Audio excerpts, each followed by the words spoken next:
بسم اللہ الرحمن الرحیم۔ ناظرین کرام، السلام علیکم ورحمۃ اللہ وبرکاتہ۔ وعلیکم السلام۔ السلام ورحمۃ اللہ۔ قومی اسمبلی 1974 میں سیدنا حضرت خلیفۃ المسیح ثالث رحمہ اللہ تعالیٰ کے ساتھ جو جماعت احمدیہ کا نمائندہ وفد پیش ہوا تھا، اس میں ایک رکن مکرم و محترم مولانا دوست محمد صاحب شاہد مورخ احمدیت تھے۔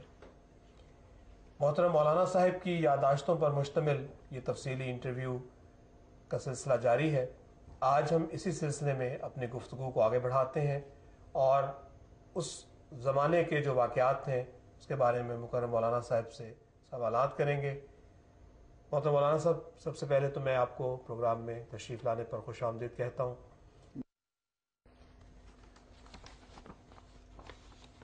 اٹارنی جنرل صاحب کے خیالات بھی کچھ پہنچے ہیں، اس حوالے سے اگر آپ بھی کچھ ناظرین کو مزید کچھ بتانا چاہیں۔ میں یہ یہاں ضرور اعتراف کروں گا کہ جناب یحییٰ بختیار صاحب کو بہرحال اپنے سرکاری فرائض تھے، انہیں ادا کرنا چاہیے تھا اس پالیسی کے مطابق جو اس وقت کی گورنمنٹ نے ان کے سامنے رکھی تھی۔ لیکن جہاں تک ان کے لب و لہجہ، ان کے انداز، ان کی محبت کا تعلق ہے، ہم سب ان سے بہت متاثر تھے۔ ایک دفعہ مجھے یاد ہے کہ حضور ان کے کیبن سے گزر رہے تھے واپسی پر،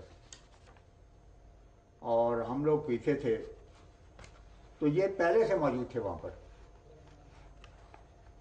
انہیں اندازہ ہوا کہ حضور تشریف لا رہے ہیں، تو وہ باہر آ گئے، اور جب تک کہ ہم لوگ وہ جو اسٹیج تھیں الیکٹرک وہاں تک نہیں گئے، وہ کھڑے رہے حضور کے احترام۔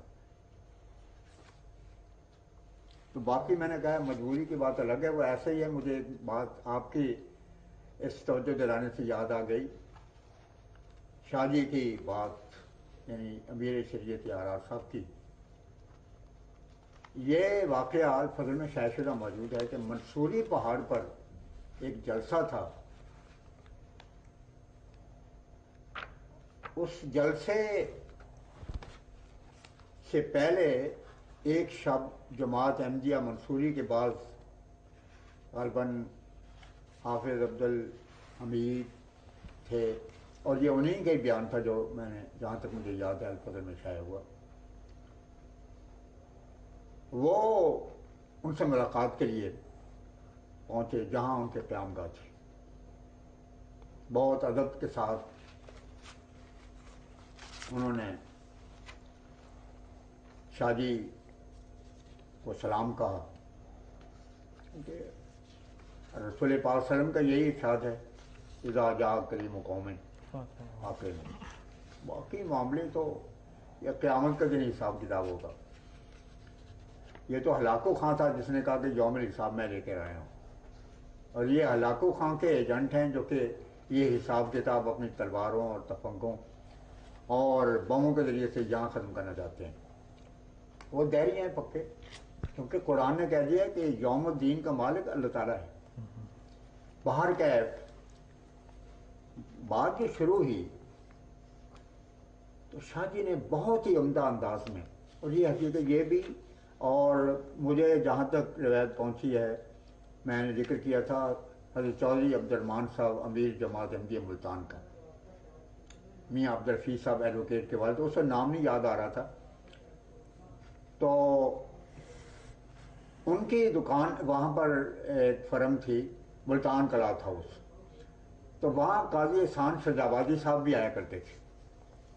اسٹیج پر وہ گالیاں دیتے، اور کپڑے لینے کے لیے وہ ان کی دکان پہ پہنچتے تھے۔ مولانا محمد شفیع صاحب اشرف مرحوم ان دنوں مربی ملتان تھے، انہوں نے حضور سے ذکر کیا، اور میں اس وقت حضرت خلیفۃ المسیح ثالث میں موجود تھا کہ حضور یہ قاضی شجابادی صاحب نے سلام بھیجا ہے اور کہا ہے کہ کوئی وقت مجھے ملاقات کے لیے عطا فرمائے۔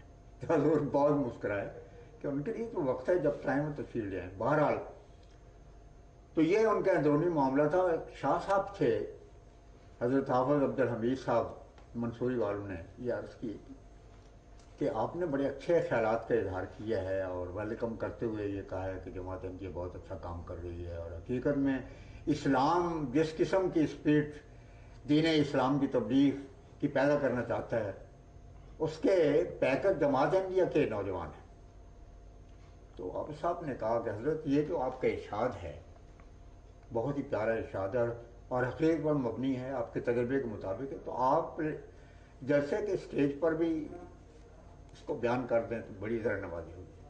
تو شاہ جی کھلکھلا کے مسکرانے کے بہت ہی پرلطف انداز میں کہنے کے حافظ صاحب بات یہ ہے کہ بخاری اسٹیج پر تو آن ڈیوٹی ہوتا ہے اور وہاں کی بات بالکل اور ہے اور خلوت کی باتیں بالکل جدار رہتی ہیں۔ تو یہی صورتحال تھی اس وقت۔ یحییٰ بختیار صاحب نے حضرت خلیفۃ المسیح الثالث رحمہ اللہ تعالیٰ کی شخصیت کے بارے میں قومی اسمبلی میں جو اپنا ایک بیان پڑھا تھا اس میں بھی ذکر کیا تھا۔ قطعی بات ہے، آپ نے خوب مطالعہ کیا، اس میں آخر میں انہوں نے اعتراف کیا تھا کہ بہت ہی، وہ اگر آپ ناظرین کے لیے بتا دیں۔ انہوں نے یہ بیان دیا اور یہ بیان ان کا 6 ستمبر کو خصوصی کمیٹی کے ممبران کے سامنے تقریر کے دوران تھا، جزاک اللہ آپ نے یاد دہانی کرا دی۔ انہوں نے فرمایا کہ جب بشیر الدین محمود احمد کا انتقال ہوا تو اس کے بعد مرزا ناصر احمد نے بطور خلیفہ عہدہ سنبھال لیا۔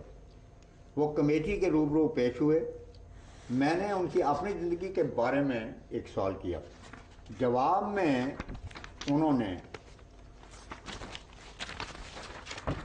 جو کچھ کہا وہ ریکارڈ پر موجود ہے۔ اس کے علاوہ مجھے جو کچھ قادیانی لٹریچر سے مل سکا ہے وہ بھی میں پورے احترام کے ساتھ بیان کرتا ہوں۔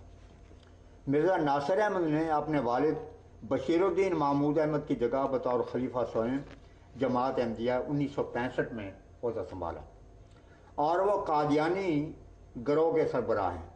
وہ 1909 میں پیدا ہوئے۔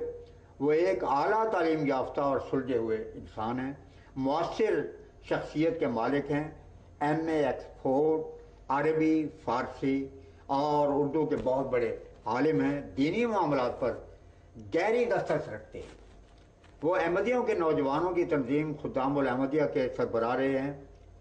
وہ مسیح موعود کے موعود پوتا ہیں۔ ان کے خلیفہ سوم کے تقرر سے اس پیشگوئی کی تکمیل ہوئی جس میں کہا گیا ہے کہ مسیح موعود کے تخت کا وارث ان کا پوتا ہوگا۔ یہ تالمود کی پیشگوئی، تالمود بارکلے کا قدیم ایڈیشن جو لندن سے چھپا ہے اس نمبر۔ اور یہ یحییٰ بختیار صاحب نے وہاں پر جو یحییٰ سنایا۔ بختیار صاحب نے رابر کمیٹی کے تمام ممبروں کے سامنے اس حقیقت کا اظہار کیا اور یہ ان کی اپنی بلند شخصیت کا بھی اس سے اعلان عام ہوتا ہے۔ اس قرارداد کے بارے میں جو بعد میں پیش بھی کی گئی، جی غیر احمدی اکابر کی کیا رائے تھی؟ خاص طور پہ ہم اس میں مولانا مفتی محمود صاحب کا ذکر کرنا چاہیں گے کہ وہ تو وہاں موجود تھے جی اور انہوں نے پھر اس ضمن میں کچھ بیان بھی دیے۔ پھر اس کے علاوہ مولانا مودودی صاحب وہ وہاں موجود تو نہیں تھے لیکن بہرحال ان کو اطلاع تو ساری تھی، یا حفیظ جلندری صاحب اور دوسرے جو مولانا غلام جیلانی صاحب وغیرہ تھے، ان کی اس بارے میں کیا رائے تھی؟ یہ نہایت دلچسپ اور بہت سی معلومات پر مبنی ایک نہایت ہی ناقابل فراموش سوال تھا جو کہ اللہ تعالیٰ کے فضل سے اس وقت آپ نے پیش فرمایا ہے۔ اس باب میں تفصیل میں تو نہیں جاتا کیونکہ یہ دلچسپ باب ہے اور بہت بڑی تفصیل چاہتا ہے، مگر میں آپ کو ایک جھلک دکھانا چاہتا ہوں اور وہ بھی صرف غیر احمدی اکابر مولانا مودودی، جناب حفیظ جلندری، مولانا غلام جیلانی صاحب اور مفتی محمود کا تبصرہ جیسا کہ آپ نے ارشاد فرمایا، بلکہ اس میں یہ بھی میں ایک مختصر اسکیچ بیان کروں گا اس زمانے کے پریس کا اور چٹان کا اور شامی صاحب کی رپورٹ اور بنوری صاحب جو کہ ساری کمپین کے انچارج